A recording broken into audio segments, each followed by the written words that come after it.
Hola, muy buenas y bienvenidos al canal de ZBit. Hoy os traemos un splitter de VGA de CableExpert.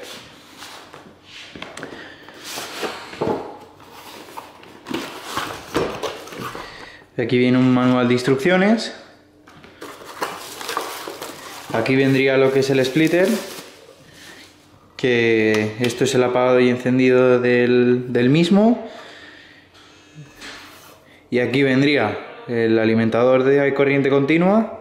Aquí se enchufaría el ordenador, el monitor 1 y el monitor 2.